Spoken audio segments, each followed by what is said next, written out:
غازی یہ تیرے پراسرار بندے جنہیں تو نے بخشا ہے ذوق خدائی۔ طارق بن زیاد، فاتح اندلس، عالم اسلام کا ایک درخشاں ستارہ۔ اس جوان سال سپاہی سالار کی بدولت مسلمانوں نے اندلس اور اسپین پر 800 سال حکومت کی۔ داستان کی طرف بڑھنے سے پہلے آپ سے گزارش ہے کہ ہمارے چینل گلوبل نالج کو سبسکرائب کریں تاکہ ہر نیو آنے والی ویڈیو کا نوٹیفیکیشن آپ کو مل سکے۔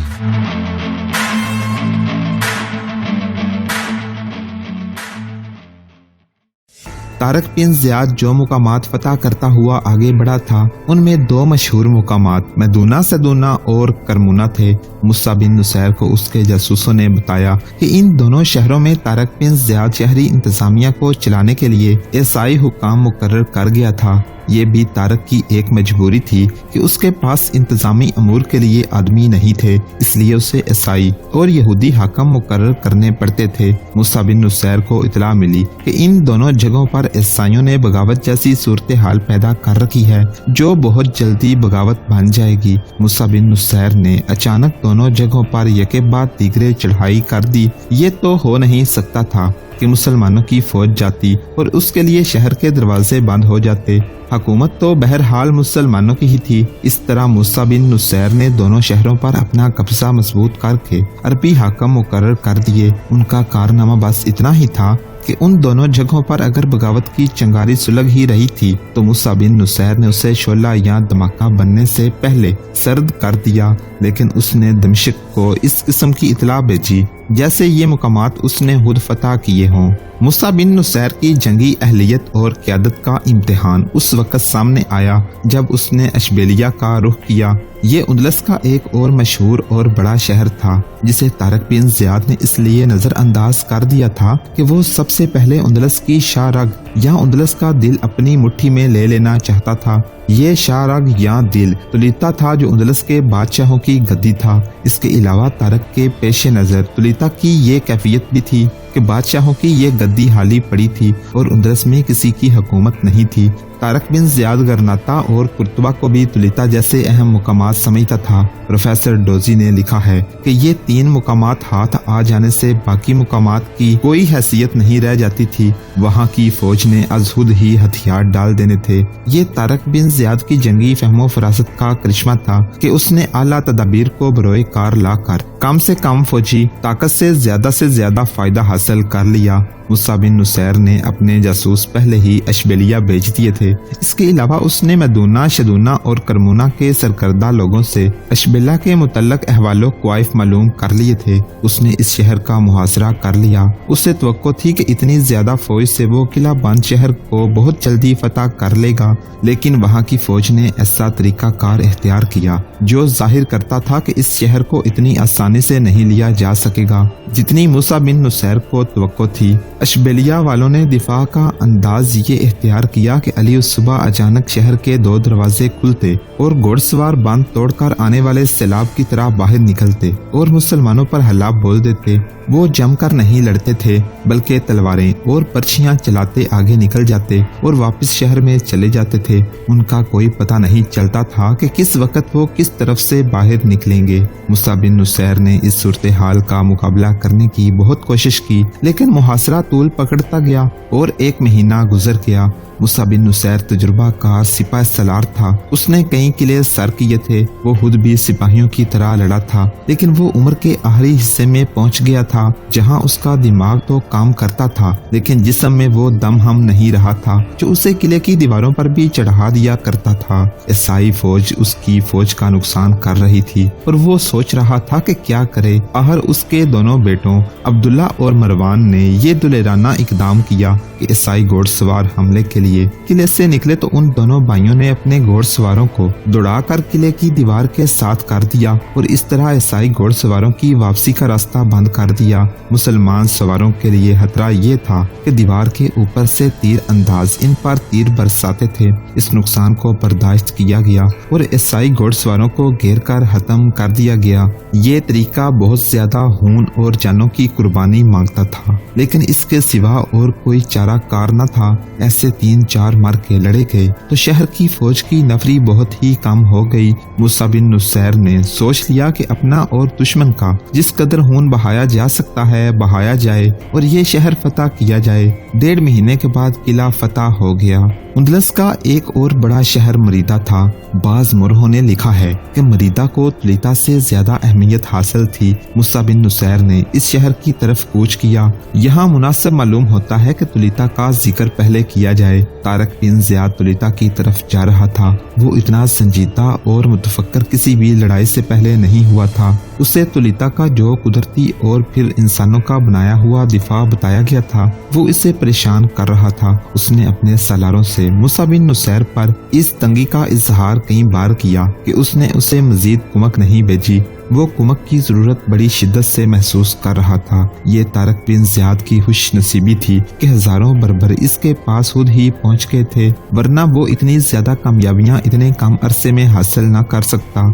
ये तो उससे मालूम ही नहीं था कि मूसा बिन नुसैर 10,000 सवारों और 8,000 प्यादों के साथ उंदलस में दाखिल हो चुका है। तारक बिन ज़ियाद को ये तो मालूम हो गया था कि तुलिता का दिफा बहुत मजबूत है, लेकिन उसे ये मालूम न था कि तुलिता के अंदर की कैफियत क्या है। तुलिता के शाही महल में एक और ही ड्रामा चल रहा था। वहाँ कोई बादशाह नहीं था, बादशाह की औलाद थी। इस औलाद में सिर्फ एक बेटा था जो उसकी जायज औलाद था। उसका नाम रचमाड़ था। उसकी उम्र 18-19 साल थी। दस्तूर के मुताबिक वही तख्त का जानशीन था, लेकिन वो इस उम्र में ऐशो इशरत में पड़ गया था। माँ बाप उससे अमूरे सल्तनत की तरफ रागब करने की कोशिश करते रहते थे, लेकिन उनकी तमाम कोशिश नाकाम रही। वो शिकार का शौकीन था और उसका दूसरा शौक ये था कि जिस खूबसूरत और नौजवान लड़की को देखता उसे अपने साथ ले आता और कुछ दिनों बाद उससे एक और लड़की के लिए जगह हाली करने की खातिर चलता करता।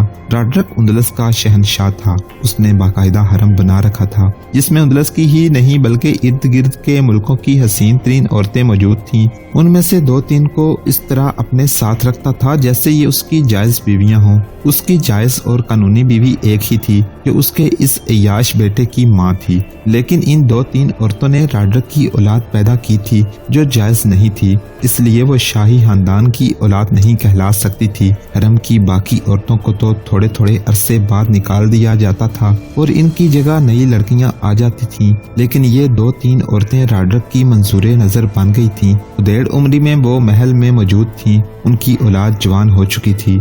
अब राड्रक की जानशीनी का मसला सामने आया तो इन औरतों ने अपने अपने बेटे को उंदलस का बादशाह बनवाने की साजिशें शुरू कर दी, लेकिन राड्रक के जायज बेटे रचमाड़ की मौजूदगी में कोई और तख्त पर नहीं बैठ सकता था।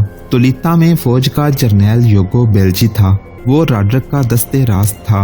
लोग और फौजी तो ये समझते थे कि वो इतना काबिल और तजुर्बाकार है कि राड्रक उसे तुलिता में ही रखता है और बाहर किसी लड़ाई में नहीं भेजता, लेकिन हकीकत ये थी कि ये जर्नैल राड्रक की मलका का मंसूरे नजर था, बल्कि राड्रक पर ऐसी बुरी तरह छाई हुई थी कि वो उस पर हुक्म चलाती थी और अपनी बात मनवा लेती थी। वो राड्रक को इस फर्मा बरदारी का ये इनाम देती थी कि जहाँ उसे कोई खूबसूरत और नौजवान लड़की अच्छी लगती उसे वो राड्रक को बतौर तोहफा पेश करती थी। राड्रक का बेटा रचमाड़ इन 2-3 लड़कियों को भी अपने सोने के कमरे में ले आया करता था जो इसके बाप की दाश्ताओं की बेटियां थीं और उनका बाप राड्रक ही था। इनमें लीजा नाम की एक लड़की थी जिसकी उम्र 20-22 साल थी। इसका एक बड़ा भाई था जिसका नाम बरगसन था, जिसकी उम्र 24-25 साल हो गई थी। वो भी राड्रक का बेटा था और महल में उसे अच्छा खासा सरकारी रुतबा हासिल था। जर्नैल योगो बेल्जी राड्रक की ही तरह अय्याश आदमी था। राड्रक मारा गया तो महल में अमलन इसी जर्नैल की ही हुक्मरानी थी।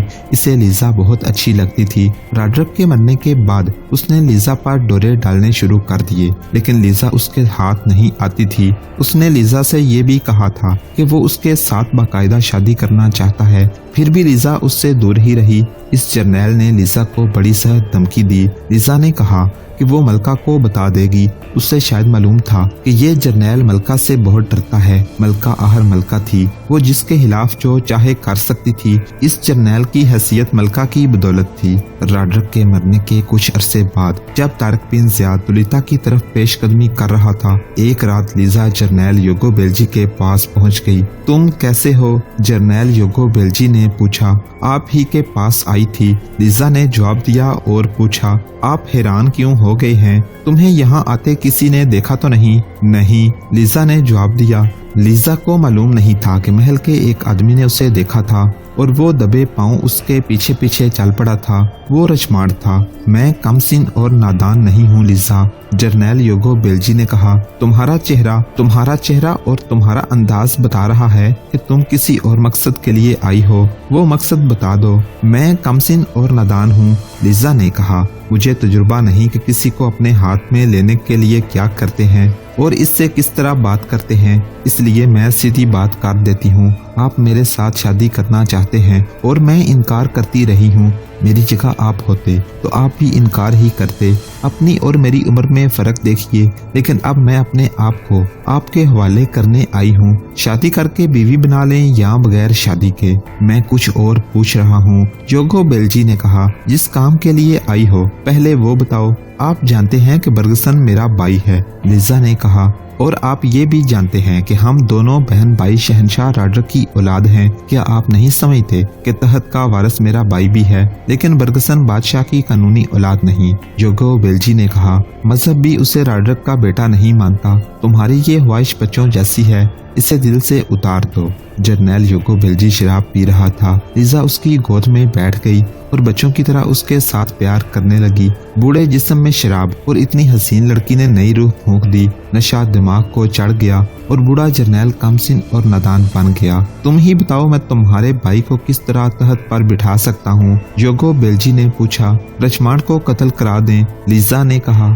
तहतो ताज का वारिस तो वही है, ऐलान हो या ना हो बादशाह वही है। अगर वो ना रहे तो फिर आप बर्गसन को बादशाह बनवा सकते हैं। क्या तुम अपने भाई के सर पर उंदलस का ताज रखने के लिए माँ के इकलौते बेटे को मरवाना चाहती हो? बूढ़े जर्नैल ने शराब के नशे में लड़खड़ाती हुई आवाज में कहा। सिर्फ इसलिए नहीं, लीजा ने कहा, मैं इसलिए भी शहजादा रचमाड़ को मरवाना चाहती हूँ कि वो मुल्क को नुकसान पहुँचाएगा।